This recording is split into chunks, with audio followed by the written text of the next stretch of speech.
kemarin ya, minggu kemarin kita udah bahas tentang prosedur ya. Ya sekali lagi saya coba rangkum, review ulang yang pertemuan minggu kemarin bahwa dengan prosedur itu ya, dengan prosedur kita bisa memotong program kita secara modular dan secara mudah ya. Bagian-bagian program itu menjadi bagian-bagian kecil ya. Makanya di dalam program biasanya sering disebut sebagai modularisasi ya. Kamu bikinnya berapa modul ya. Jadi pada saat pembagian pekerjaan itu lebih enak. Misalkan saya kebagian 3 modul, si B 5 modul, si C 2 modul. Nah, jadi ada pembagian pekerjaan kalau bikin program berkelompok itu bisa secara modular ya. Oke, saya bikin modul ini ya. Nah, saya bikin terus nanti ketika selesai digabungkan dengan modul-modul yang lain ya oleh orang lagi, yang satu lagi, tim lagi yang menggabungkannya.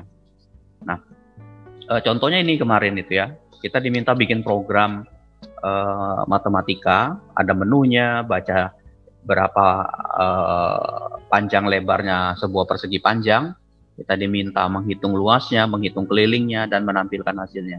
Nah, hasilnya kita peroleh beberapa prosedur, 1, 2, 3, 4, 5, ya ada 5 prosedur ya. Oke, nah ini kita udah coba juga kemarin pakai C ya. Nah, ketika kita membuat prosedur ini, ada 2 hal yang menjadi menarik di dalamnya. Yang pertama adalah istilah variabel dan istilah parameter. Nah, variabel ini tergantung letaknya ada di mana. Ya, kita lihat dulu contoh yang kemarin. Nah, ini. Jadi ketika kita meletakkan sebuah variabel di dalam prosedur, ya itu kita sebut sebagai variabel yang sifatnya lokal. Ya, variabel lokal namanya. Ya, variabel itu bersifat lokal. Nah, ketika variabel itu kita deklarasikan di bagian paling atas, maka variabel itu kita sebut sebagai variabel global. Jadi kalau saya, misalkan inilah, saya buat ini ya. Ini saya coba ulangi. Misalkan ini include.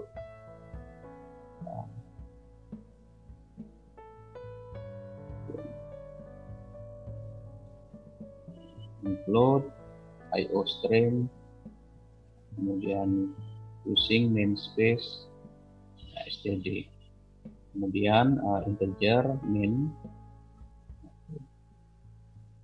return null. Nah, ketika saya mendeklarasikan sebuah variabel di sini ya, seperti ini tadi, ini contohnya ya, misalkan ini tadi. Nah, ini ya. Jadi kalau ketika saya mendeklarasikan sebuah variabel ya, di sini misalkan void cetak, cout nama saya Arsani misalkan di sini. Nah, kalau saya mendeklarasikan sebuah variabel di bagian luar ini, misalkan bertipe integer a, b, maka variabel ini kita sebut sebagai variabel yang bersifat global. Ya, bersifat global. Ya, jadi kalau misalkan nanti misalkan di sini saya tulis di sini a sama dengan 3, ya, b sama dengan 4. Nah, kemudian di sini ya, saya save dulu nih. Kemudian saya cetak di sini misalkan di dalam prosedur ini ya, saya cetak misalkan cout a, oke. Kemudian saya cetak lagi di sini B-nya. Nah, ini saya kasih cout.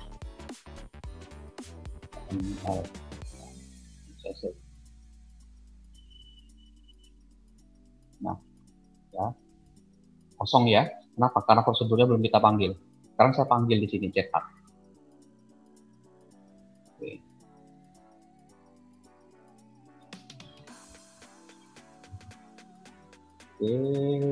Ada lama.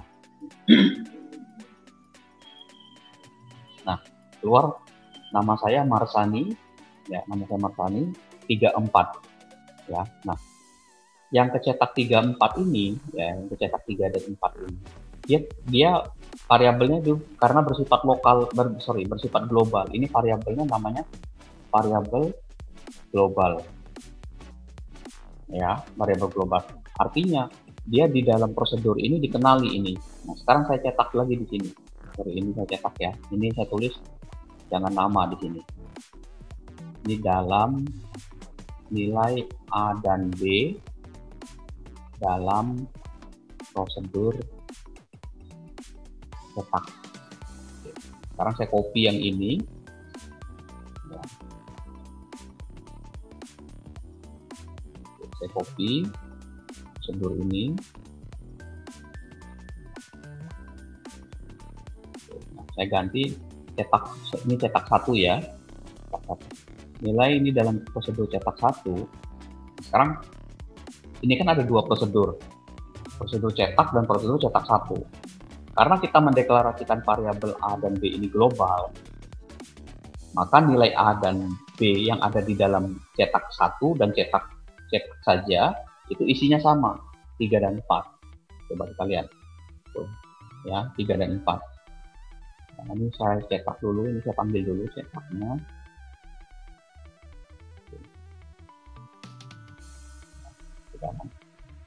Tuh, keluar ya, 3 dan 4. Nilai A dan B dalam prosedur cetak 1, 3 dan 4 juga. Ya. Kita kalau mau rapi, kita tinggal tambahkan di sini ya. Sininya.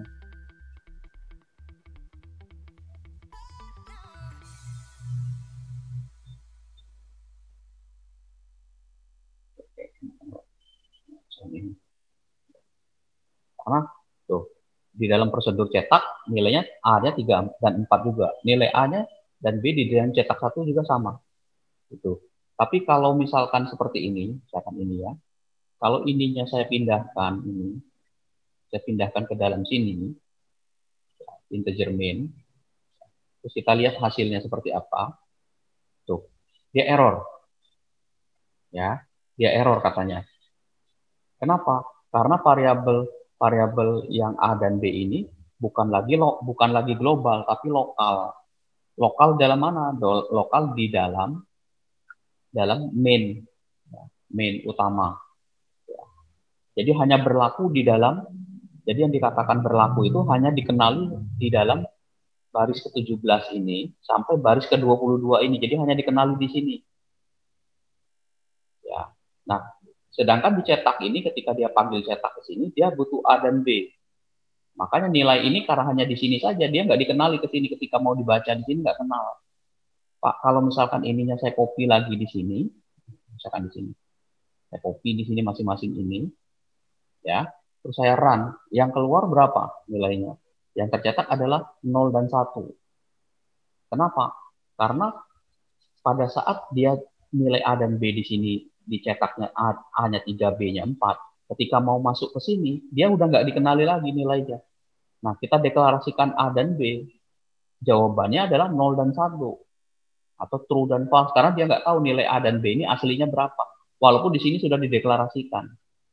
Ya, jadi kita hanya kenal di dalam sini, walaupun ininya sama. Misalkan contoh gini lah, nama saya ada 2 orang nih, tapi orangnya beda.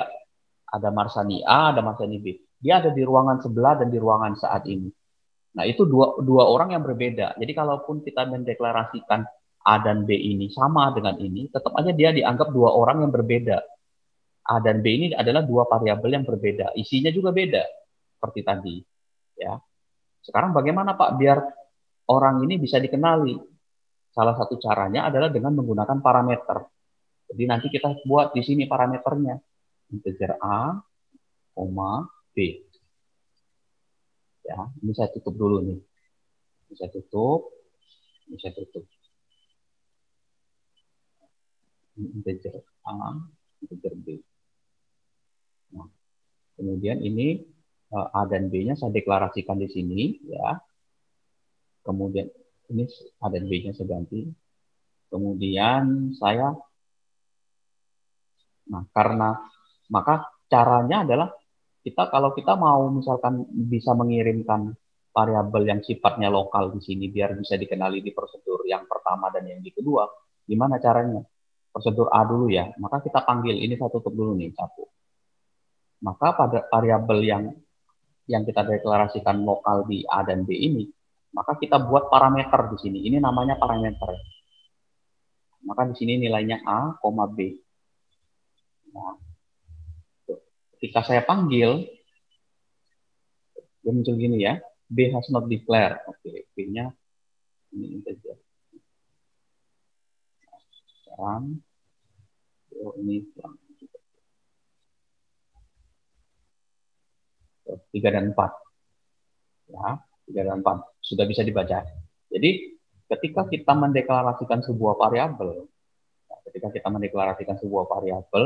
di dalam kurungnya prosedur, maka variabel ini berubah namanya, bukan variabel nyebutnya, tapi parameter. Nah, parameternya ada berapa? Ada 2 ini. Parameternya apa saja? Parameternya adalah A dan B. Ini parameternya A dan B. Jadi ketika kita mendeklarasikan variabel A dan B ini bersifat lokal di dalam main utama, ketika saya mau kirim ke sini, ke prosedur-prosedur, maka harus pakai parameter. Gitu. Pak, kalau misalkan ininya saya ganti X, boleh nggak Pak? Boleh. Ini X, ini Y, maka ini nilainya X juga, ini nilainya Y. Nah, yang saya kirim adalah nilai X dan nilai Y. Ingat ya. Saya run, hasilnya sama. 3 dan 4. Ya. Nah, sekarang saya buka yang cetak satunya. Oke, saya buka cetak satunya. Ini ada emot ya. Oke, sini saya tulis X, Y. Saya run lagi. Lihat sini. Nilainya sama, 3 dan 4, 3 dan 4. Ya, 3 dan 4 dan 3 dan 4. Hasilnya apa? Kesimpulannya. Kesimpulannya adalah ketika kita mendeklarasikan sebuah variabel yang bersifat lokal, ketika kita mau mengirimkan isi dari variabel ini ke dalam prosedur, maka kita bisa gunakan parameter ya di prosedur-prosedur tersebut. Ya, di prosedur-prosedur tersebut. Apapun nama variabel lokal ini, ya, dia tidak ada pengaruh di dalam nama parameternya. Asal jumlahnya harus sama. Jadi kalau di sini kan jumlahnya 2 parameter, maka yang di sini harus 2 juga. Jadi jangan sampai dibikin 3. Jadi harus sama dari situ. Oke, paham ya? Nah, kalau kita bicara parameter lagi, maka parameter itu ada 2. Ya. Kalau tadi variabel ada 2 variabel, ada variabel yang sifatnya global, ada variabel yang sifatnya lokal ini.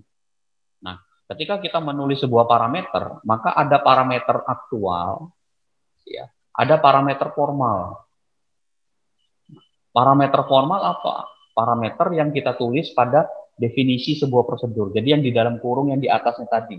Ada nggak di sini ya contohnya tadi? Nah, ini parameter formal ini namanya. Kita tulis di deklarasinya di sini. Ya, integer P dan integer L ini adalah parameternya, parameter formal. Nah, ketika nilai P dan L ini diganti dengan X dan Y, X ini, jadi nilai X ini nanti dia bergeser, nilai X ini, jadi kan nilai X-nya itu ke sini dia sebenarnya. Ini ke sini, panahnya. Oke, sini. Kemudian ini terkirim ke sini, ganti ke sini. Jadi walaupun nilai X-nya di sini diganti menjadi 90, bukan X-nya nanti kebaca, tapi 90-nya yang dikirim ke sini. Ke sini 90. 90. Begitu juga untuk yang 100. Nanti yang ditampilkan di sini adalah nilai 90-nya. Nah, yang ini, penulisan di sini, ini kita sebut sebagai parameter formal.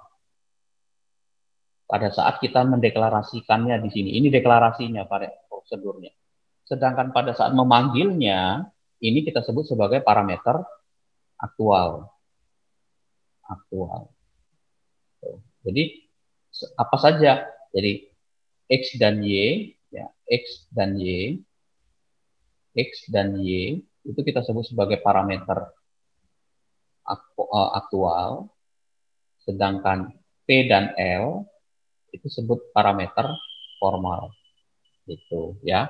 Nah, ini contoh yang terakhir ya tentang pertemuan kita minggu kemarin. Mudah-mudahan bisa dipahami itu konsepnya dulu ya. Seperti itu. Oke. Nah, bicara tentang parameter formal, ya, parameter formal, nanti akan kelihatan nanti sambil jalan di fungsi ya. Ada yang kita sebut sebagai parameter nanti ya, ada yang kita sebut sebagai parameter formal ini, ada yang menjadi masukan. atau input. Terus ada yang menjadi keluaran, ada yang bisa menjadi masukan dan menjadi keluaran. Ya. Nah, yang disebut sebagai parameter masukan tuh gini. Ini contohnya mana tadi ya? Ini contoh. Nilai X ini tadi berapa tadi? 90 kan isinya? 90. Nah, nilai 90 ini nanti akan dimasukkan ke dalam ke sini. Maka P ini kita sebut sebagai parameter formal yang bertipe masukan. Dia masukkan. Yang ini juga masukkan. Jadi parameter masukan dia. Jadi yang ini. Nah, ini parameter masukan. Oke. Ya. Seperti itu. Kemudian ketika misalkan kita proses misalkan panjang lebarnya ini, misalkan saya kalikan luasnya. Luas sama dengan panjang kali lebar. Nah, luas ini ketika saya kirim keluar, ketika dicetak di luar, itu sih kita sebut sebagai keluaran. Oke. Ya. Nah, materi kita hari ini akan bahas itu. Ya. Parameter-parameter itu ya. Hari ini adalah fokus ke sini ya. Nah, untuk memfokuskan ini, maka kita akan bahas tentang fungsi gitu. Ya. Oke, saya buka slide-nya dulu nih fungsi. Oke. Jadi yang pertama tadi prosedur ya, prosedur, kemudian di dalam prosedur itu ada variabel dan ada parameter. Nah, ketika kita bicara prosedur ataupun fungsi, hari ini fungsi ini, nanti kita lihat tipe-tipe parameter yang akan kita gunakan. Dari variabel ada dua tipe ya, variabel global dan variabel lokal ya. Nah, sekarang kita nanti lihat fungsi ini, di dalam fungsi ini ada parameter, parameter formal tetap ada, parameter aktual tetap ada, terus jenisnya apa? Apakah masukan, apakah keluaran, atau keduanya ya, seperti itu. Oke, mudah-mudahan itu bisa dipahami dulu alur pembelajaran kita. Nah, sekarang saya mau jelasin tentang fungsi. Fungsi. Fungsi merupakan potongan program yang tidak dapat berdiri sendiri. Oke, ya. Nah, inilah yang menjadi salah satu kunci perbedaannya dengan prosedur. Kalau prosedur itu dia bisa berdiri sendiri, ya, bisa berdiri sendiri. Tapi kalau fungsi itu dia tidak, maksudnya tidak bisa berdiri sendiri itu dia harus mendapatkan masukan ataupun menghasilkan keluaran, ya. Karena dia fungsi ini harus memberikan hasil berupa nilai. Ya, maka dia perlu tempat untuk menampung nilai tersebut. Jadi contohnya gini, fungsi, mungkin kalian pernah belajar matematika waktu di SMP atau SMP SMA tentang fungsi. Misalkan saya tulis gini, fx sama dengan 2x plus 1. Ini matematika sedikit ya, jangan susah, jangan dianggap sulit. Misalkan, x-nya sama dengan 2, maka kita tahu kan, F2 itu sama dengan 2 dikali 2 ditambah 1. Sama dengan 5. Yang disebut, yang ini, persamaan ini, kita sebut fungsi. Fungsi. Ya, kita sebut fungsi. Yang dikatakan bahwa tidak dapat berdiri sendiri, fungsi yang ini, ya, kalau kita hanya panggil ini, kita tidak tahu X-nya berapa, X-nya mau kita berikan berapa nilainya. Dia hanya sekedar fungsi saja, tidak bisa dipanggil. Tidak ada artinya dia. Artinya, sorry, bukan tidak ada artinya. Kita tidak tahu berapa nilai yang dihasilkan dari fungsi ini. Kalau kita tidak memberikan X-nya nilai. Maka, ya, kenapa? Karena fungsi itu memberikan hasil. Nah, hasilnya itu yang mana? Ini yang kita sebut sebagai hasil dari fungsi. Jadi ketika kita memberikan nilai X-nya dengan nilai tertentu, terus nilainya dimasukkan ke dalam fungsi itu, maka kita akan peroleh sebuah hasil. Hasil inilah yang kita sebut sebagai hasil dari nilai fungsi ini. Nah, maka dia butuh memberikan hasil sebuah nilai dan memerlukan tempat untuk menampung. Nah, nilainya ditampung di mana? Ya ditampung di F2 ini. Nah, F2 sama dengan 5. Kalau saya masukin F1 berapa? Kita langsung tahu, oh nilainya adalah 3, Pak. Kalau F0 berapa? F0 1, Pak. Dan seterusnya. Ya, kita bisa buat seperti itu dan seterusnya. Oke, ya. Nah, sekarang cara penulisannya gimana, Pak? Loh.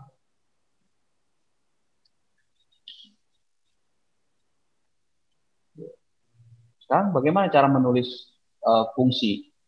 hampir sama dengan menulis prosedur, ya. Jadi hampir sama. Kita tinggal sebutkan nama fungsinya apa. Ya. Jadi sebutkan dulu tipenya. Jadi sorry, menulisnya gini. Nah, fungsi, kita sebutkan dulu, ini fungsi ini misalkan, ini contohnya ya, ini fungsi. Nah, ini fungsi. Ya, jadi bentuknya itu tipenya dulu, output akhirnya itu mau bertipe apa, keluaran itu F, hasil akhirnya tadi. Ini kan, misalkan ini contoh fungsinya nih. Fx sama dengan x kuadrat plus 8x plus 10. Nah, nanti nilainya ini adalah kalau kita masukkan f-nya 1, ya, 1 kuadrat ditambah 8 dikali 1 ditambah 10, itu hasilnya adalah 18. Sorry, 19. Ya, 1 tambah 8, 9 tambah 10, 19. Nah, angka 19 ini hasilnya adalah, ini hasilnya ini. Ya, ini kebalik ini. Ini hasilnya. Terus F ini adalah nama fungsinya. Sedangkan X ini adalah parameternya. Nah, ini parameter aktual. Sorry, parameter formal yang kita deklarasikan. Ya. Nah, kemudian kita hitung dengan kita buat variabel lagi yang bertipe lokal di sini. Ya. Kemudian kita tulis persamaannya. Y sama dengan X kuadrat ditambah 8 kali X ditambah 10. Jangan lupa di fungsi harus ada return-nya. Return itu adalah nilai yang dikeluarkan. Nah, Y inilah yang kita sebut sebagai nilai keluaran. Nilai keluaran. Oke. Oke, saya ulangi ya. Misalkan gini contoh. Oke, saya langsung ke sini aja deh. Mudah-mudahan bisa dipahami. Karena ini harus ini apa detail gitu ya. Ini saya copy dulu dari atas biar nggak bingung. Bisa copy karena sama di sini. Nah, sekarang kita mau bikin program, misalkan fx, saya ganti ini aja ya persamaannya, misalkan 2x ditambah 1. Nah, ini kan kita mau bikin ini. Oke, say out. Sorry.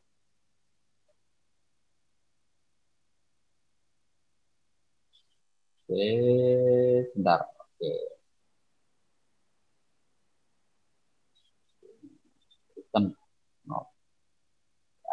Ini integer, ini float, ya, x. Terus saya tulis di sini cout. Nah, saya tulis gini, nilai x-nya berapa nih? Ya, untuk fx sama dengan 2x per 1. Oke. Cin. Oke, nah ini saya run ya. Ini saya simpan dulu di function 5. Nah,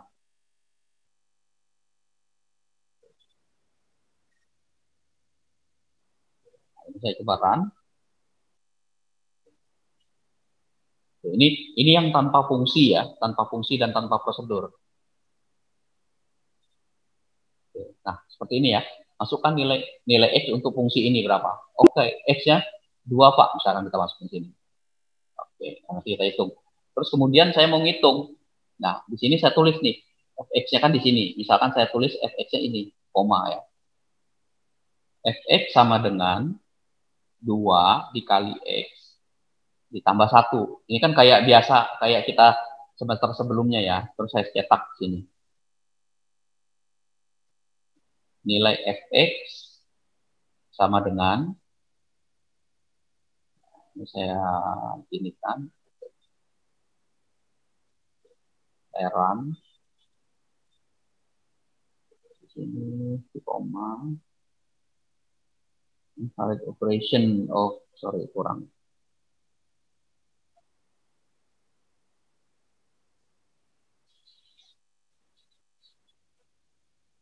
Oke.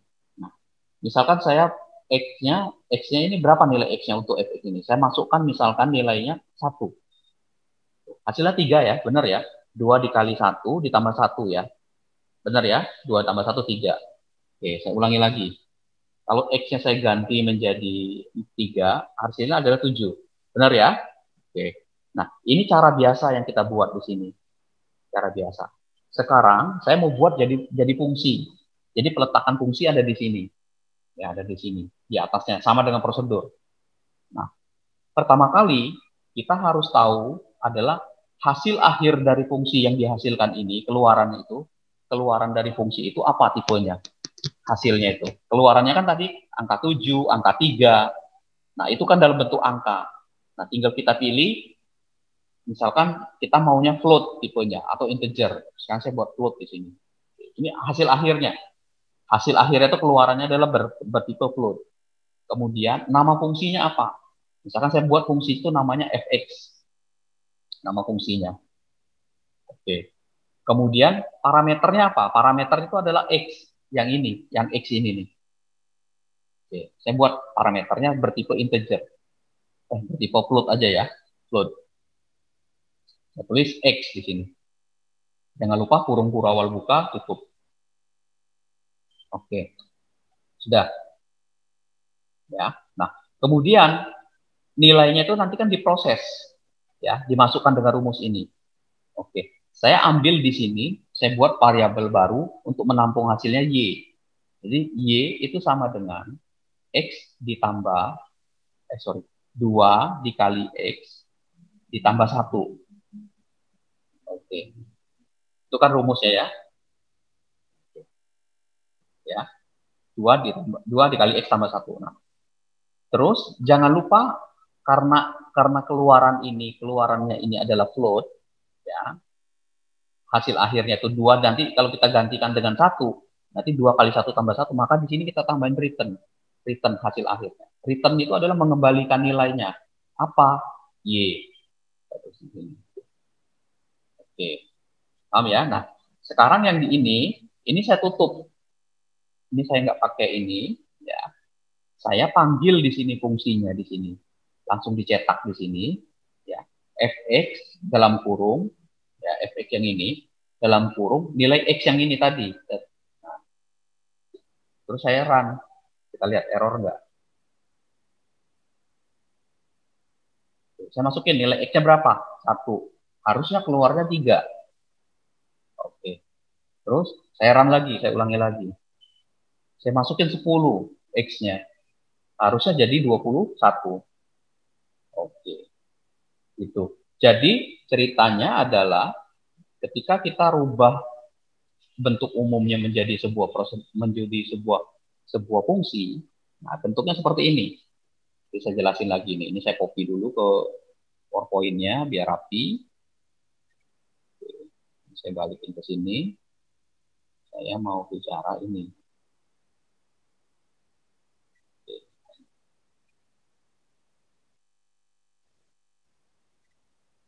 Oke, nah, saya ulangi lagi ya.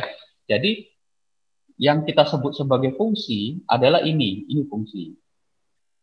Pak, bisa nggak fungsi ini dijadikan float? Dijadikan sebagai prosedur? Bisa. Kalau kita mau pakai prosedur, di sini void. Void, katakanlah jangan sama dengan namanya ya. Saya bilang fx, tapi fx1 lah namanya. Nah, sini ada parameter juga nih, float x. Ya, kurung awal buka, kurung tutup. Terus kemudian saya tulis ini tetap sama nih, float y sama dengan 2x plus 1. Ya. Nah, nanti saya tulis di sini, fx1 itu sama dengan y. Ya, seperti itu. Nah, ini contoh kita menulisnya dengan prosedur. Dia tidak ada nilai keluarannya. Jadi yang disebut sebagai sebuah fungsi, dia punya nilai keluaran. Ini nilainya keluarannya. Nah, ini nama prosedur, nama fungsinya. Ini nama fungsi. Ini nanti tipe keluarannya. Ini parameter masukan. Ini parameternya. Parameter formal. Aktual ya, parameter aktual. Ya, bertipe apa? Masukan. Dia menjadi masukan berapa nilai x-nya. Terus kemudian ini variabel lokal yang hanya dikenali di fungsi ini. Sedangkan ini adalah prosesnya. Sedangkan return y adalah nilai akhirannya, nilai keluarannya dan dikirim balik. Jadi ketika kita menjalankan program ini, masukin nilai X-nya berapa? Satu nih misalkan. Satu itu dikirim ke sini. Jadi nanti nilainya fx itu satu di dalamnya. Nah, angka satu ini dikirim ke parameter ini, ke sini. X-nya jadi satu. Terus kemudian float Y, 2 dikali 1. Karena X-nya 1, dari sini 1, maka 2 kali 1, 2 ditambah 1 jadi 3. Nah, sekarang nilai Y-nya sama dengan 3. Maka return-nya Y ini 3 yang dikirim. 3. 3 ini dikirim balik ke hasil dari sini. Nah, inilah kecetak 3 di sini. Ya, jadi kecetaknya 3 di dalam ini. Mudah-mudahan bisa dipahami ya. Nah, sekarang coba back lagi ke sini tadi. Nah, ya, fungsinya saya bikin agak lebih panjang di sini. X kuadrat plus 8X plus 10. Nah, ini fungsinya nih. Fungsinya. Oke. Ya. Jadi ketik satu bilangan untuk nilai X-nya berapa. Saya ketik nih bilangan, variabelnya bil, tipenya lokal. Saya masukkan satu bil-nya di sini. Maka nilai fx sama dengan x kuadrat plus 8x plus 10. Maka di sini jadi bil-nya itu karena 1, f dalam kurung 1. Angka 1 ini terkirim ke nilai x ini nanti. Jadi 1 ininya. Maka x-nya ini nanti diproses oleh y, 1 kuadrat ditambah 8 dikali 1 ditambah 10. Hasilnya berapa? Hasilnya adalah 19. 19 ini ya ditampung oleh y, ditampung oleh variabel y. Jadi pada saat keluar nilai f ini otomatis menjadi 19 ininya. Gitu ya. Seperti itu ya. Oke. Ini ada pertanyaan? Bentar dulu. Oke. Ya, jadi seperti itu ya. Nah, jadi ini maksudnya fungsi yang pertama ini. Bisa dipahami ya. Silakan kalau ada pertanyaan ya. Pak, izin bertanya, Pak. Oke, mangga, silakan. Yuda Wahyu. Ya. Jadi itu apa fungsi itu bisa diibaratkan kalau ada ruangan tuh sebagai ruang apa ruang menghitung gitu ya, Pak? Ya, bisa. Jadi bisa dianggap sebagai proses untuk segini sebagai suatu tempat untuk diproses. Contoh misalkan gini, kalau kita mau masak, udah masaknya kamu di dapur deh. Nah, dapur itu fungsinya berfungsi sebagai tempat masak. Keluaran dari dapur itu kan kita bawa nih sayuran, bawa semua makanan, kita proses masak-masak. Nah, keluar dari ruangan itu kan jadi sebuah makanan kan. Nah, makanan ini siap diletakkan di meja. Jadi yang disebut sebagai fungsi benar itu kita bisa anggap sebagai sebuah tempat atau sebuah ruangan yang akan memproses apapun di dalam itu. Nah, bedanya kalau prosedur dia ada berapa macam tahapan di situ. Ya, cuman dia nggak ada output keluarannya. Jadi kalau prosedur tuh keluarannya bisa lebih dari satu. Contoh misalkan gini lah, Pak saya punya misalkan kulkas ya, simpan aja di kulkas, dok. Nah di dalam kulkas tuh ada air, ada buah-buahan, sayuran, daging, telur. Pada saat dikeluarin, tidak hanya telur saja kita keluarin, tapi semuanya bisa dikeluarin berbarengan. Seperti itu. Itu Yuda, gimana? Berarti misal kalau di dalam fungsi itu ada ini si out tuh bisa diproses apa enggak, Pak? Apa Bisa, ini cuma hitungan aja? bisa kalau mau diletakkan si out bisa. Cuman kalau kita meletakkan si out nih, misalkan contoh ini ya, saya balikin deh ke sini tadi. Kalau misalkan kita mau di dalam sini kita mau si out-nya, misalkan saya letakkan si out ya di sini ya, si out-nya y. Oke. Terus kemudian, nah ininya saya tutup. Oke. Atau ininya saya balik ya. Ini saya copy aja dulu.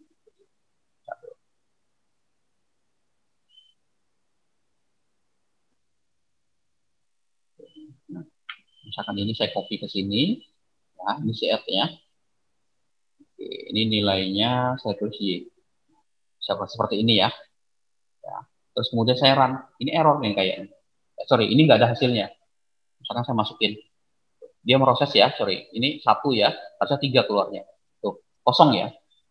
Kenapa? Karena nilai keluaran dari sini, ya, itu nggak dikenali sama dia di dalam sini. Nilai ini walaupun dicetak di sini, Tapi mencetak keluarannya, mencetak hasil ini nggak ada. Ya, mencetak hasilnya ini. Jadi walaupun kita meletakkan C-out di sini, dia nggak kenal. Tapi kalau misalkan gini, saya ganti. Nah, ini saya tutup lagi. Ini saya letakkan di sini. Ya. Nah, ini harus dipanggil oleh kita. Ini harus dipanggil. Maka proses meletakkan C-out ini, ya mungkin tidak kurang tepat kalau kita letakkan di dalam fungsi. Kenapa? Karena dia tetap aja hasilnya nih. Coba ya kita run ya, kita tambahin ini. Ini akan 2 kali keluarannya. Coba kita lihat. Tuh, 2 kali kan? Nilai fx 3, nilai fx sama dengan 3. Kenapa? Karena ketika kita memanggil fungsi ini, fungsinya ini kita panggil, dia akan mencetak fungsi ini kita panggil, dia akan nyetak nilai ini berapa, terus di sini nilai nyetak lagi di sini nih 2 kali. Tapi kalau kita hilangkan ini, nih contoh lagi, ini yang dikatakan nggak bisa berdiri sendiri itu gini misalkan. Ini saya tuliskan misalkan, nah, kalau prosedur kemarin kan bisa dipanggil kayak gini ya, misalkan ini, kan manggilnya kan gini. Ya, kalau prosedur yang sebelumnya, kalau ini saya jalankan, ya saya masukkan 1. Tuh. Ini yang keluar adalah yang di atasnya saja. Yang keluar tuh yang ini. Nih, yang ini. Bukan yang di dalam sininya. Ya. Bukannya, nah bukan ininya, nilainya nih nggak kecetak. Tapi kalau saya tulis gini, C-out, ini keluarnya nanti 2 kali nih. Kayak tadi. Oke, sebentar dulu. Ini keluarnya 3. Tuh, 3 dan 3. 3, 3.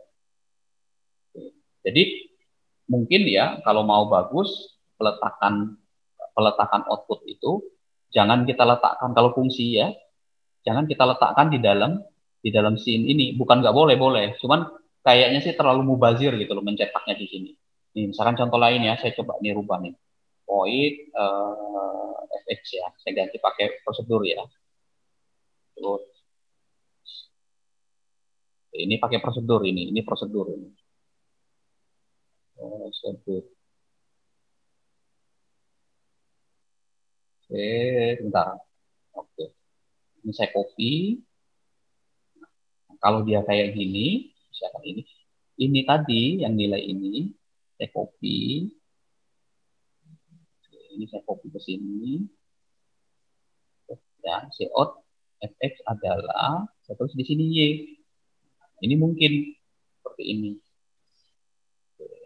Ini fx dalam prosedur atau dalam void lah ya, saya sebutin void fx1. Yang ini nilai fx dalam fungsi fx. Ya. Sekarang saya panggil ini 2 kali. Saya panggil prosedurnya itu fx1 dalam kurung ini bil fx ya. Nah, agak hang. Oke. Nah, saya run, coba kita run. Ya, saya masukin 2. Tuh, ya. Nilai fx dalam fungsi fx itu 5. Nah, yang ini, yang atas ini. Yang atas ini. Ya. Sedangkan nilai fx dalam void fx1 adalah 5. Hasilnya sih nggak sama. Nah, kita lihat ini. 2 buah modul bertipe fungsi dan bertipe prosedur, perbedaannya di sini. Oke. Ya. Memang bagus. Kenapa? Karena keluaran dari sini, keluaran dari fungsi itu dia hanya nilai saja. Pada saat kita mau mencetak sebaiknya di luar sini bagusnya, bukan nggak boleh, boleh. Nanti efeknya kita akan bingung di mana. Kalau kita buatnya pakai prosedur, kita nggak perlu lagi tulis lagi di sini, kita cetak lagi nggak usah. Udah cetaknya ada di dalam prosedur ini sendiri. Gitu. Ya, gitu Yuda. Gimana tanggapannya? Oh, baik Pak, paham. Oke, ya. Yang lain ada silakan. Ya, jadi seperti itu ya. Jadi ini saya coba lagi kecilin dulu fontnya.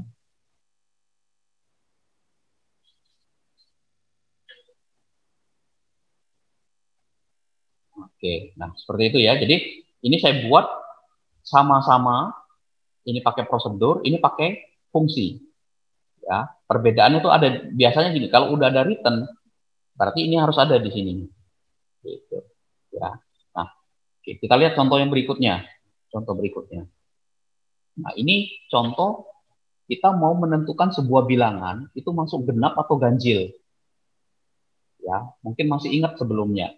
Masih ingat ya, cara yang kita buatnya seperti apa. Misalkan ini saya copy dulu ya. Misalkan kita ini. Ini saya copy. Oke. Integer main ya, return 0. Ini saya buat dua buah variabel ya. A. Oke, saya buat satu variabel untuk mengecek apakah dia genap apa ganjil gitu ya. Oke. Ketik bilangan A-nya berapa? A-nya yang mau diinginkan. Ini cara biasa dulu nih ya. Cara yang biasa kita pelajari. A, koma. Kita run. Kita simpan dulu ya. Saya run dulu. Tuh, ketik bilangannya berapa di sini. Oke, ini in-nya lupa. Oke, bentar dulu.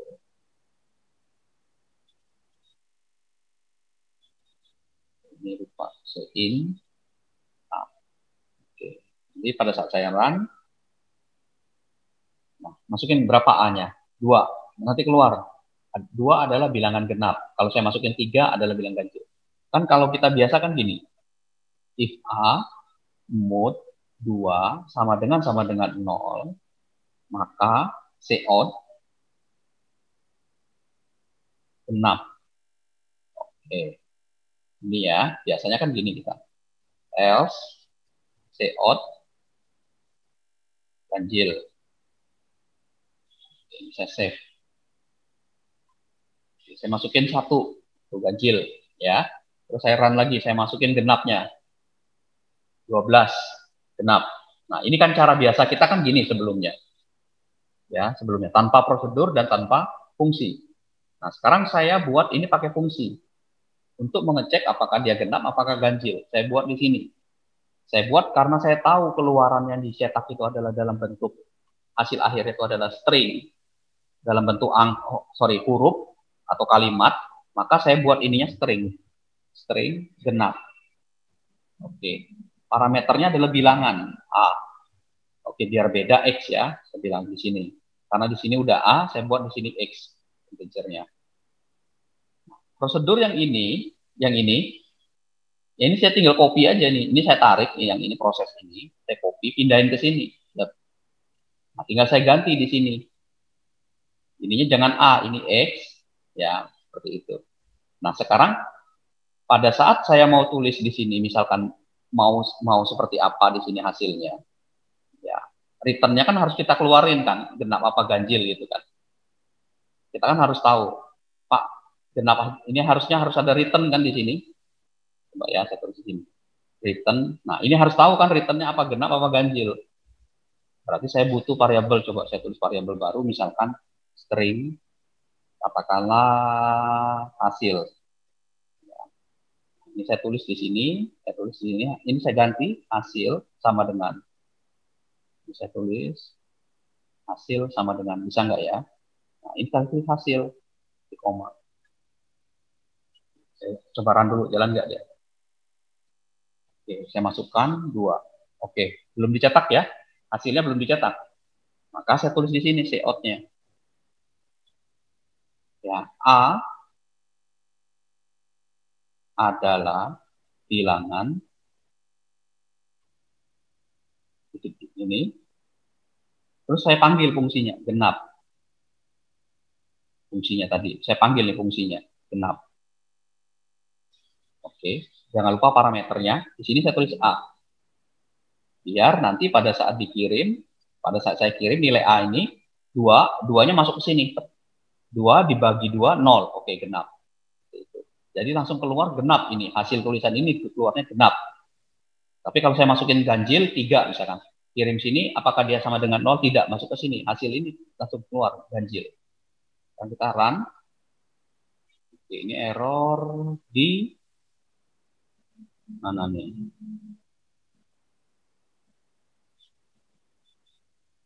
sorry. Saya salah. Nah, ini ya, kita pakai interpreter sama PHP. Oke, saya masukin 12. Tuh, 12 adalah bilangan genap. Saya run lagi.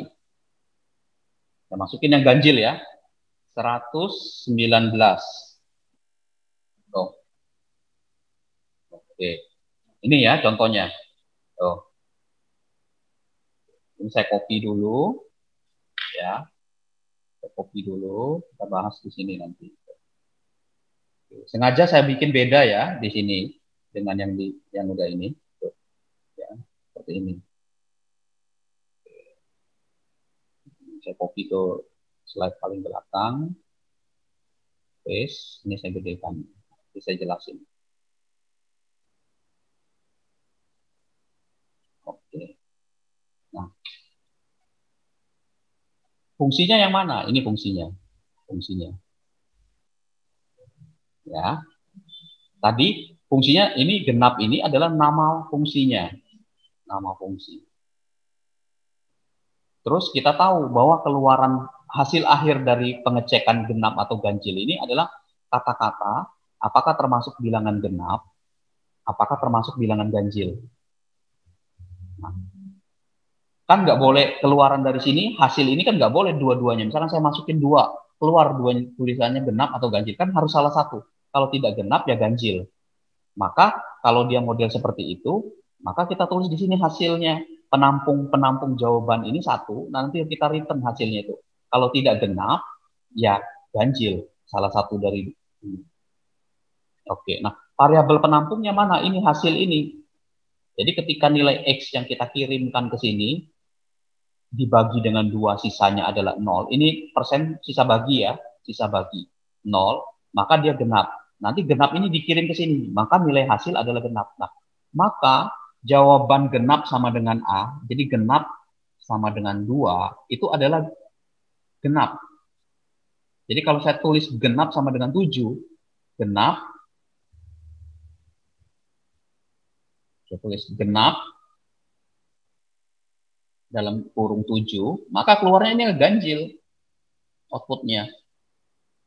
Output yang ini nih keluarnya. Ya, seperti itu. Jadi pengiriman ini ke sini nilainya, terbalik kirim balik ke sini, diproses, keluarnya apa, tampilin hasilnya. Seperti itu. Ya, jadi kayak tadi makanan tadi. Kamu mau masak apa? Oke, Pak, saya mau masak sayur kangkung. Oke, ini bahan-bahannya kangkung, bawang putih, bawang merah dan segala macam. Terus masuk ke dalam prosedur dapur tadi kita bilang di sini, masuk semua bahan baku itu ke sini, diproses, keluarnya jadilah cah kangkung. Ya. Nah, cah kangkung ini dikirim ke sini, dibalikin lagi ke sini, keluarlah cah kangkung. Ya, jadi outputnya itu yang kita sebut sebagai fungsi tadi. Ya, oke. Silakan ada pertanyaan. Silakan. Ya, nah ini maksudnya butuh latihan ya, pemrosesan untuk menganalisisnya seperti itu. Jadi nggak bisa sekali. Jadi kita harus paham. Nah, contoh lain nih sekarang, contoh yang ketiga. Oke, silakan ya, yang ada pertanyaannya sebelumnya. Nah, ini contoh. Biasanya kita menyebutkan bulan itu pakai huruf, ya. Kalau 1, dia Januari, 2 Februari, 4 April, 5 Mei, 12 Desember. Berarti inputannya adalah nama-nama bulan dalam bentuk integer, dalam bentuk angka. Ini inputan ini. Ya, nanti bulannya 1, maka dia lari ke Januari. Bulannya 2, ini. Bulannya 3, Maret. Seterusnya. Ini tinggal ditambahin sampai 12. Saya tulisnya sampai 3 ya, sampai 3. Januari, Februari, Maret. Kalian bisa copy ini terus. Jadi pada saat nanti dimasukkan bilangannya ini, ya, diketik nama bilangan, nama bulan sama dengan bulan. Nah, bulan ini dikirim ke sini, angka berapa? Oh, angkanya 3, Pak. Nah, 3 itu dicari di sini. Switch pakainya. Oh, ternyata 3 itu ketemu ini. Returnnya Maret. Nah, returnnya Maret. Nah, return ini saya tidak buat di akhir. Ya, saya tidak buat di akhir. Tapi returnnya itu ada di setiap case ini. Boleh nggak? Boleh aja. Ya, sama seperti contoh ini. Loh, returnnya ada di sini. Returnnya ada 2. Kalau tidak, kan ini kan salah satu keluarnya. Kalau tidak genap, ya ganjil. Maka returnnya tidak bakalan kecampur dua-duanya, tidak bakalan dua-duanya keluar. Tapi salah satu, karena ada, kalau nggak genap, ya ganjil. Nah, sama seperti ini. Kalau tidak Januari, ya Februari. Kalau tidak Februari, ya Maret. Kalau tidak ada dari tiga ini, ya error keluarannya, returnnya. Gitu aja. Jadi kalau masukin 70, yang nggak ada, ya error. Ya, seperti itu. Nah, ini yang kita sebut sebagai bagaimana cara kita mengirim tadi. Jadi ketika saya ketik angka 1, ketiklah nama bulan dalam angka. Saya masukin 7 misalkan. Nanti nama bulan dalam kurung 7, nah angka 7 itu dikirim ke sini. Yang ini parameter ini akan terganti nilainya BLN ini jadi 7. 7, kemudian dicek sama dia, di switch ini bulan 7 ini. Ada nggak di sini? Karena nggak ada di sini 7, maka keluar error, return error. Maka jawaban ini adalah nama bulan untuk 7 adalah error. Kenapa? Karena nggak ada, belum dibuat di sininya. Baru sampai 3 bulan kita. Bulannya baru 3 bulan kita buat, belum 12 bulan seperti itu. Ya. Oke. Paham ya? Oke. Nah, nanti silakan dicoba ya. Nah, ini contoh analisanya ini ya, contoh menganalisanya. Ya. Misalkan saya punya prosedur saya punya 3 fungsi, saling berurutan ini fungsinya ini. Fungsinya saling berurutan. Fungsi pertama adalah pot, nama fungsinya. Tipenya adalah integer, hasilan keluarannya ini adalah integer. Nah, dia menerima masukan sebuah parameter satu. Ya, di dalam di dalam fungsi ini, dia memanggil fungsi yang lain, fungsi tanah dia panggil. Oke, dia manggil fungsi tanah. Nanti sama hasilnya. Nah, di dalam fungsi tanah dia panggil fungsi anggrek. Tuh. Ya. Pertanyaannya adalah berapakah nilai kalau kita tulis ya, kalau kita tulisnya potnya sama dengan 3. Ini. Berapa nilai pot 3 itu yang tercetak? Dan pot 6. Berapa hasilnya? Ya.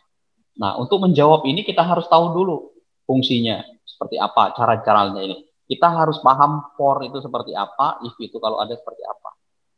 Jadi ketika saya masukin pot nilainya sama dengan 3 di sini, contoh ya.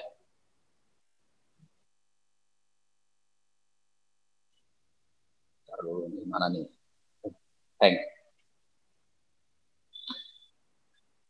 Jadi kalau pada saat saya masukin pot sama dengan 3, maka nilai X yang ada di dalam ini jadi 3. Ini contoh. Jadi pada saat saya memasukkan nilai potnya 3, maka nilai pot angka 3 ini kan prosedurnya tadi kan integer pot ya. Integer pot parameternya adalah int X. Nah, nilai X 3 ini, maka nilai X-nya di sini 3. Masukin ke dalam sini. Ya, masuk ke dalam ini. Saya copy dulu biar bagus ininya, biar paham. Satu dulu ya. Kita copy dulu ini. Oke. Sorry.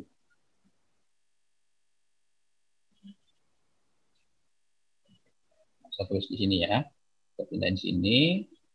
Dan ini saya pindahin ke sini. Oke. Dan ini saya pindahin ke sini. Biar dalam satu layar maksudnya.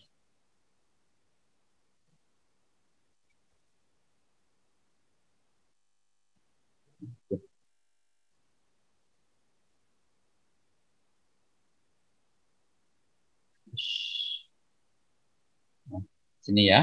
Oke. Nah, kita coba analisa bareng-bareng. Nah, ini tadi ya.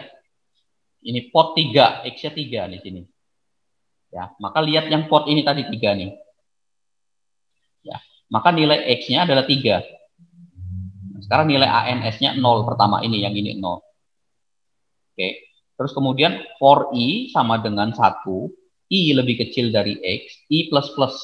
Artinya nilai 1 itu kisarannya adalah 1 sampai dengan, karena X-nya 3, maka dia 1 sampai dengan 3. Nih nilai X ini. Nilai I-nya itu 1, 2, 3. Itu ya.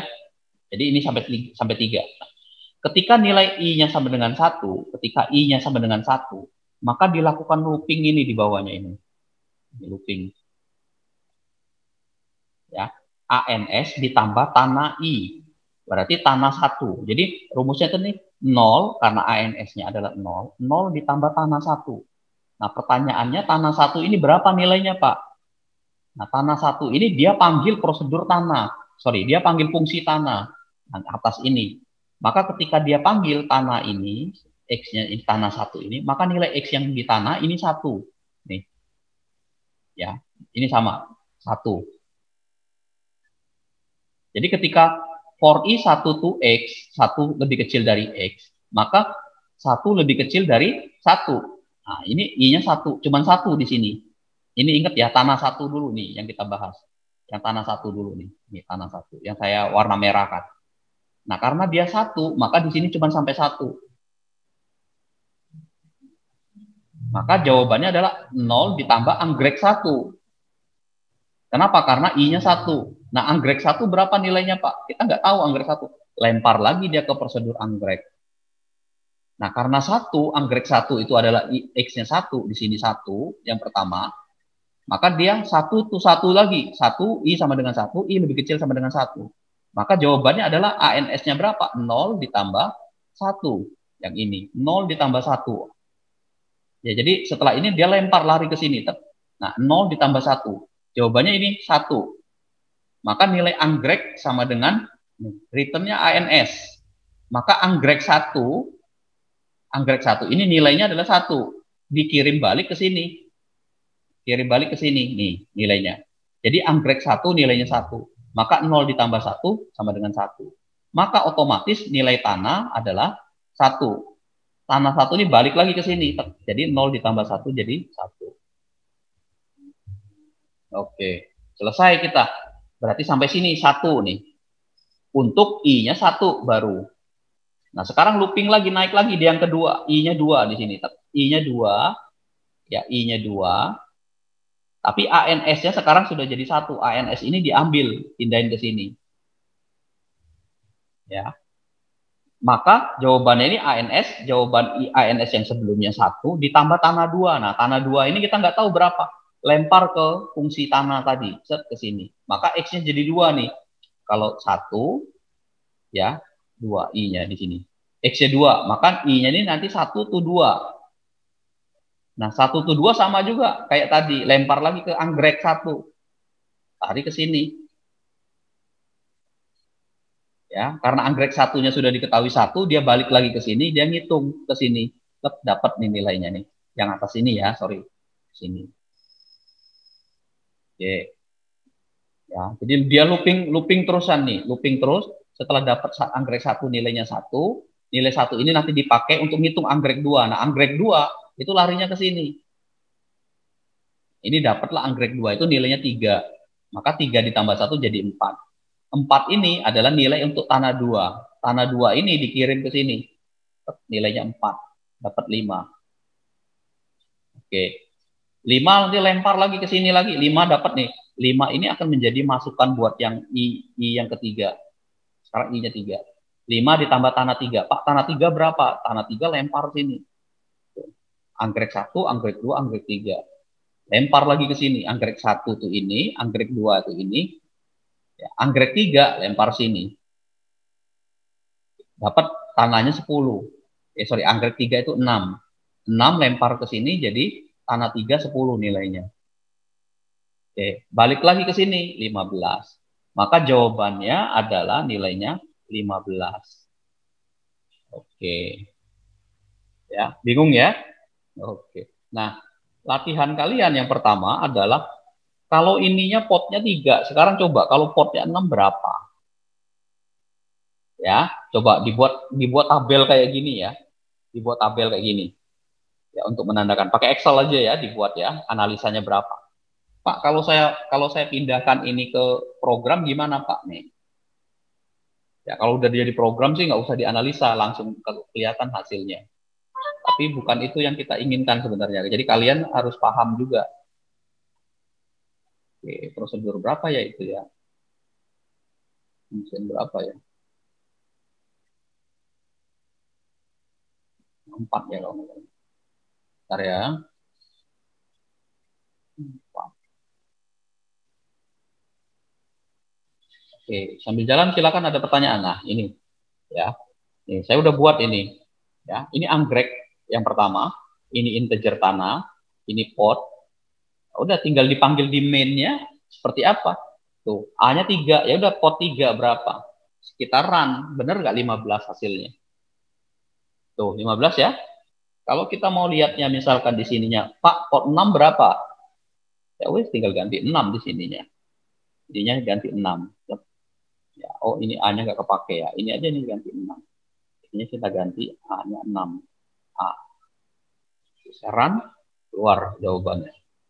Tuh, 126. Ya. Sekarang kalian tinggal buktikan 126. Benar nggak jawaban yang kalian buat? Itu 126. Ya. Bentar ya, ini ada remote. Oke. Betul. Ya, jadi latihannya minggu depan dicoba. Coba hitung pot 6. Ya, pot 6 berapa nilainya? Sama seperti ini. Pakai Excel aja alurnya. Tek, tek, tek. Nah, nanti benar nggak jawaban akhirnya ini di pot 6 itu adalah 126. Nah, ini kan sudah ini kan sudah sampai 3 ini. Ya, ini kan udah 3 ini. Tinggal 2 lagi kan? Tinggal 2 lagi. Kalian tambah di sini ini 4. Nanti di sininya tambahkan. Jadi bikin lagi di sininya jadi ininya 15 ANS-nya. Nah, ininya 4. Nah, berapa ini ANS sama dengan jawaban sebelumnya 15 ditambah tanah 4. Nah, kalian harus hitung tanah 4 itu berapa. Ya, tanah 4 kirim ke sini. Nah, tinggal tambah lagi di bawahnya ini. Nah, tinggal tambahin lagi kayak gini, bikin. Berarti kalau dia 4, kalau ini kan 3. Di sini, lihat di sini. Di sini ada 1, di sini ada 2, di sini ada 3. Berarti ada 4 di sini nanti. Ya, 1, 2, 3, 4. Nah, di sini jawabannya masih saling terkait ini. Tanah 3 kita udah dapat. Nah, berapa tanah 4?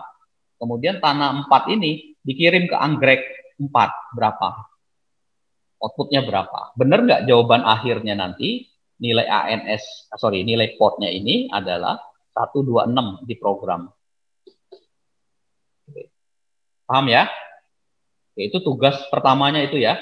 Bikinlah analisa, buatlah analisa dari fungsi ini untuk menentukan nilai pot 6. Ini satu. Pakai Excel. Ya. Oke. Kemudian yang kedua, nah ini pilih salah satu aja ini. Pilih 2 dari 4. Nah, ini sama. Ya. Saya kasih prosedur kayak gini. Saya kasih fungsi seperti ini. Berapa nilai A5 dan A1-nya? Ya, pilih 2 dari 4 ya masing-masing. Ya, pilih 2 dari 4. Dan soalnya ada 3. Nah, outputnya berapa? Bisa dibikin analisa kayak gini lagi. Ya, bikin analisa kayak gini. Jangan dulu dibikin programnya nanti belakangan. Kalau mau ngetes bikin programnya boleh, mau ngecek bener nggak hitungan kita. Ya, kalau mau ngetes programnya boleh. Ya, berapa nih? Boleh, silakan. Tapi kalau misalkan mau bikin analisa biar kali kita paham nih alurnya itu seperti apa. Nih, saya contoh ambil nih, A-nya 1. A1. Ini kita kirim ke sini nih, 1. 1 if n sama dengan 0, maka 0. Nah, karena dia bukan 0, 1, maka di sini adalah A-nya adalah 1 min, N-nya berapa tadi? 1, ya, dikali, ya, berapa A-nya? A dalam kurung 0. Nah, gitu kan? N min 1. Oke, ini. Ya, udah nih. Paham saya, mungkin masih bingung. Ini saya copy dulu ya. Bentar dulu. Saya copy, saya pindahin ke Excel. Saya kalau menganalisa lebih enak pakai Excel. Karena bisa bisa kelihatan alurnya. Oke, ini saya pindah dulu nih ke sini. Nah, ini cara. Ini ya. Nah, ini kan A sama dengan 1. Maka nilai N itu sama dengan 1. Sekarang kita lihat ini alurnya nih.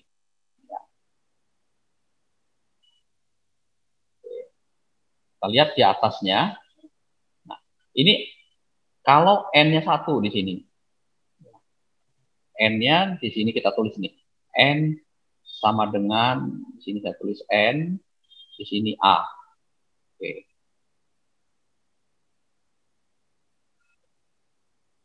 Ini saya pindahin ke sini ya, biar kelihatan. Sorry, ini pindah ke samping aja. Oke. Nah, ini N sama dengan 1. Nah, sekarang N-nya kan 1 dia di sini.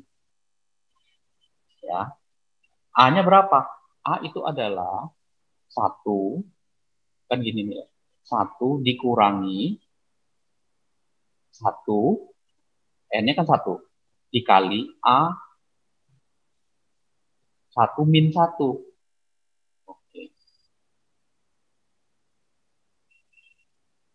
Ya. Sama aja dengan 1 dikurangi 1 dikali A 0. Nah, kita kan nggak tahu A0 ini berapa. Nah, ini kan A-nya. Kita nggak tahu di sini. Pak, ini berarti yang ini adalah A0. Ini A0-nya nih di sini. Nah, ini saya tulis di sini ya. Ini A1. Pak, A0-nya berapa? A0-nya kita tulis di sini. A0. Nah, A0 ini nanti naik lagi ke atas ini dia. Nah, ya, A0-nya saya copy ke samping sini. Biar kelihatan di sini. Nah, ini N-nya jadi di sini. Oke. Nah, sekarang N-nya karena dia A0, N-nya berapa dia naik ke sini? Maka N-nya jadi N-nya 0. Maka N-nya di sini 0. Maka karena dia 0, A0-nya sama dengan, karena 0, karena N-nya sama dengan 0, maka A-nya 0. Nah, di sini. Oke. Maka jawaban ini adalah yang ini tadi, ini 1 sama dikurangi 1 dikali 0. Ya, maka jawabannya adalah 1. Maka yang ini, yang nilai A1 ini adalah 1. Ini sama dengan 1. Gitu. Ya. Nah, sekarang tinggal hitung nih A5. Tuh ya. Ya, jadi dia lompat ke atas dia hasilnya ini. Jadi jawabannya dia kirim ke atas terus nih. Ya, dinilainya 1. Nah, nanti 5 gitu juga. 5 ke sini. Jadi 5 ini nanti A4 di sini. A4 berapa? A4 kirim lagi ke sini. 3 kirim lagi berapa? Untuk mendapatkannya berarti dari 0 naik tuh. 0, 0, 2, 1. 0, 1, 2, 3, 4 naik ke atas. Ya, itu. Ini juga sama. Ya. Ya, sama. Ini juga sama. Lakukan. Pilih 2 dari 4. Jadi tugasnya ada 3. 1, 2, ya. Pilih 1 tadi yang soal ini. Analisanya. Oke. Oke, sampai sini ada pertanyaan? Silakan. Silakan, ada pertanyaan? Sebenarnya udah ada nih. Anggrek kayak gitu-gitu ya. Hasilnya tadi kita coba bahwa kalau dia 3 jawabannya 15. Yang dari Excel sini jawabannya adalah 15 yang ini. Yang ini 15 jawabannya. Berarti benar kan 15? Nah, coba kalian cek kalau dia potnya 6 berapa? Atau yang ini jawabannya berapa hasilnya? Nah, Pak, saya mau buat ini jadi program gimana? Boleh nggak? Boleh. Silakan dicoba. Ya. Misalkan ini, ya udah ini tinggal jangan dulu dibuat program. Nanti jadi yang dikumpulkan bukan programnya, programnya nanti next. Ya, setelah paham baru programnya. Jadi buat dulu analisanya dulu. Nah, misalkan ini ya. Nah, ini kan tinggal di copy aja nih ke sini. Misalkan itu kan. Atasnya tinggal diambil ya. Karena kan mengkopinya kan tidak langsung di copy paste terus di run langsung jalan. Ya. Lihat dulu, ini masih muter. Jadi kita buatnya, nah ini saya copy ke sini. Oke, nah ini saya udah punya nih prosedurnya. Sekarang tinggal buat integer main-nya. Ya, misalkan ini saya tulis nih, return 0. Oke, nah sekarang saya panggil, oke, 8 ya. Oke. Nah, ini saya panggil nih, nilainya katakanlah X, integer X. Ya, X-nya saya tulis tadi 1 X-nya. Nah, sekarang saya cetak ini, cout, ya, saya panggil A1, AX ya. Nah, ini kan tadi A1 ya, kita ingin uji. Benar nggak A1 itu nilainya berapa tadi tuh? 1 ya nilainya. Kita coba dengan program yang kita buat. Oke, kita dulu nih hang. Oke, ada error nggak di sini? Oke, coba kita run. Oke, masih error kan dia? Ya, seperti itu. Oke, nah kan ngerubah ini kan tidak langsung di situ dia. Ya.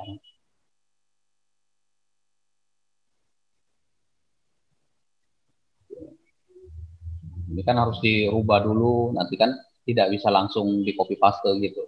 Nah, peletakan ini tuh nanti maksud saya tuh di pertemuan nanti. Jadi pertama kalian analisa dulu outputnya berapa. Ya. Oke. Assignment integer A-nya variabelnya oke. Oke, ini nggak bisa, berarti harus dibuat lagi variabel. Sorry. Misalkan ini integernya, katakanlah Y, ya, ini Y.